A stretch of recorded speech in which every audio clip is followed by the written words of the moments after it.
All right, welcome to Swish and Tell, where we cover top stories over the last week from the peachbasket.net. Let's dive right in. Jayson Tatum's performance against the Spurs. What can you really say except that it was a masterclass?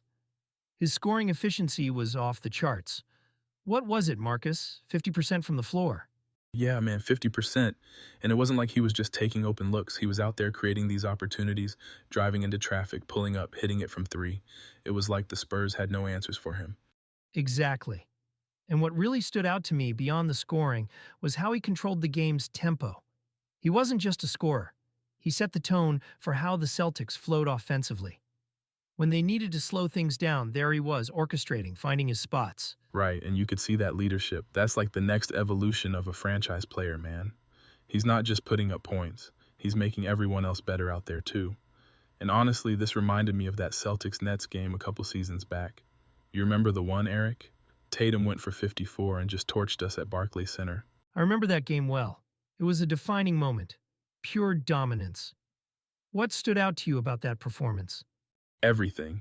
I mean, the Nets threw double teams at him. They tried to body him up with bigs, even threw in guards to try and disrupt him. And he just shredded all of it. Mid-range, deep threes, even these slick fadeaways. He was in control, like no matter what.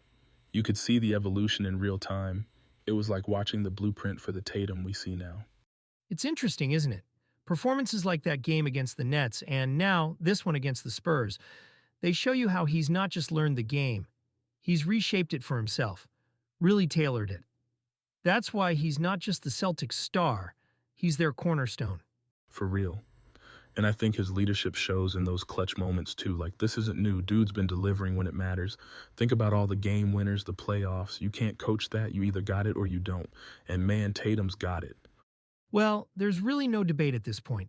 Tatum isn't just a star. He's a quintessential player for this era of basketball.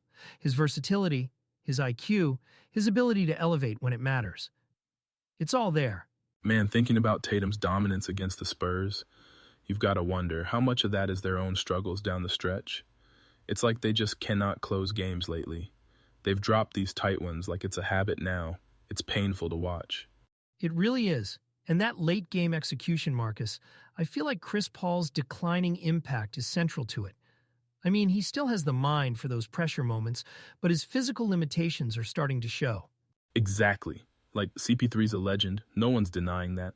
But you watch someone like Stephon Castle and think, dude's got the energy, the spark. He's ready to go, but they're holding him back. It's like, just let the kid play. And don't you think this highlights a bigger issue with their rotations? If you're San Antonio, it's not just about starting the right players, but how you adapt in those clutch moments. Castle could really change the dynamic late in games, but he needs those reps. Right. And look at how it's working out sort of working for Charlotte. The Hornets are giving their young guys a shot. You got Moussa Diabaté stepping up, Nick Smith Jr. getting buckets.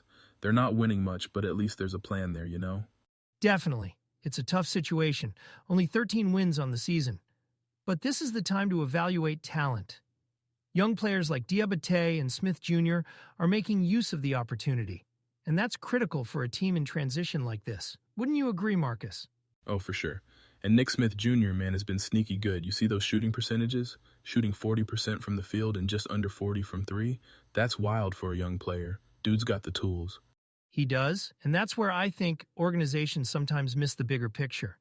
This reminds me of what I saw when I was working on that documentary about overlooked players. So many times, it's about being in the right environment to thrive. The Hornets, though struggling, are giving these young talents the platform to find their footing. Yeah, I love that comparison. Like, it's not just stats, it's growth. But do you think they're going to stick with Bridges long term with how up and down he's been? Or is it time to cut ties and rebuild all the way? That's a tough one. Bridges has shown flashes, but his efficiency raises some real concerns. I think the Hornets will have to decide this offseason if he's part of their long-term vision. It almost feels like those flashes are enough to keep the question alive, doesn't it? Totally, man. They're skating on thin ice with him.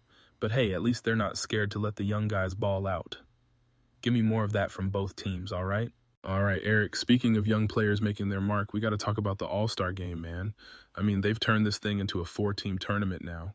Tell me that doesn't sound like some pickup game by a bunch of 2K nerds just wilding out on a Saturday night. It's definitely a creative pivot. The NBA is trying to recapture some of the magic and competitiveness that's been missing. But this format, four teams with target scores, raises the question, does it actually make the game more intense or just more gimmicky? Exactly, like I'll give him credit for shaking it up. The old East versus West setup was kind of tired. But man, back in the day when MJ played or Kobe, those guys straight up battled. Now it's like who can flex the hardest without sweating too much. That's true, but I think what they're hoping is that these smaller team-oriented matchups can build rivalries. You know, create moments that resonate beyond just highlight reels. Do you think that's enough to get the players competing harder?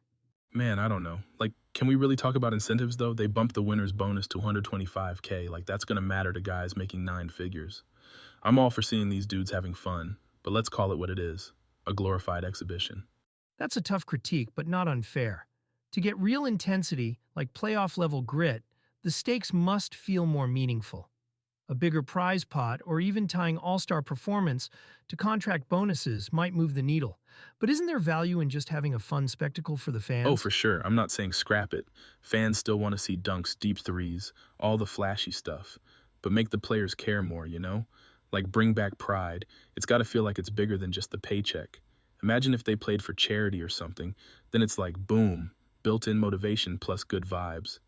Now that's a thought, channeling competitive energy into something impactful. I also think the new format with these shorter games could spark intensity. A race to 40 points creates urgency, but it's too early to tell if this has staying power. It might fizzle out fast if the passion isn't there. Or, or what if they leaned all the way into something wild? Like street ball rules. You call your own fouls, no refs, pure chaos. Maybe then you'd see some real fire, like players trying not to get clowned on national TV. That's certainly one way to reimagine the All-Star game. But in seriousness, the format change might give it a fresh feel for now. Still, you're right. It has to hit an emotional chord with players and fans alike. Let's see if this year's tournament can deliver on that promise. Yeah. I mean, it's worth a shot, right? And hey, at least this gives me something to argue about with my boys when we're playing 2K. Like, yo, would LeBron's squad even win this year's All-Star setup? You know, that kind of vibe. Absolutely. And I think this discussion, Marcus, underscores a bigger point. Whether it's All-Star weekend gimmicks or full-season play, the NBA is in a constant state of evolution. Some ideas stick, some don't. But they keep pushing for better. And as fans, our job is to keep them accountable. No doubt. So here's hoping this year doesn't end up feeling like just another highlight-only game. Let's see some fire, some drama. Give us a reason to care, man. And that's the hope, right? All right, that's all for today, folks. Thanks for tuning in to another episode of Swish Tell. We'll catch you next time. And who knows, maybe with some fiery all-star moments to break down. For real. And with that, we wrap up this episode of Swish Tell. Thanks for joining us, and we'll catch you next time. All right, peace out, y'all.